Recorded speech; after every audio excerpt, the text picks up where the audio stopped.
go mga kabady, habang naglalaga tayo ng itlog. So gagawa tayo ng workout sa ating back. So dito lang tayo magpabara sa matibay na door. Let's go.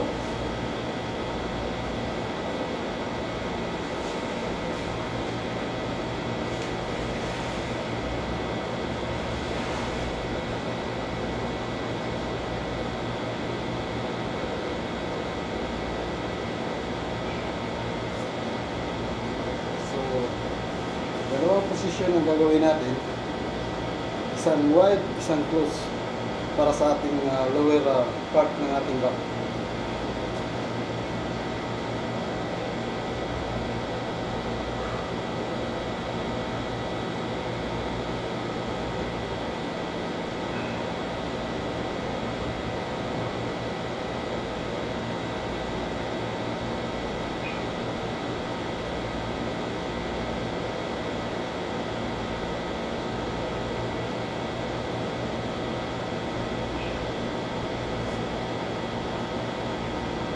Yan, napakaganda sa ating back.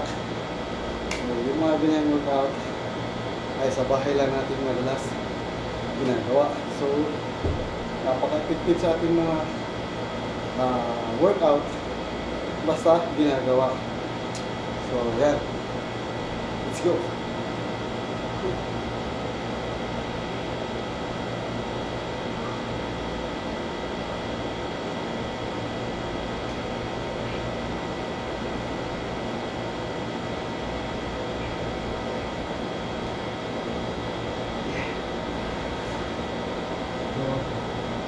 Yan,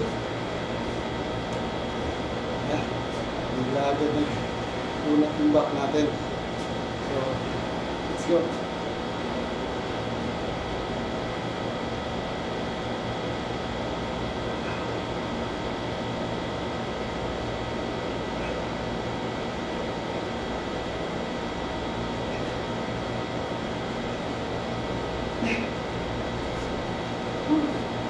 So, don't forget to follow. Bye-bye. Boom.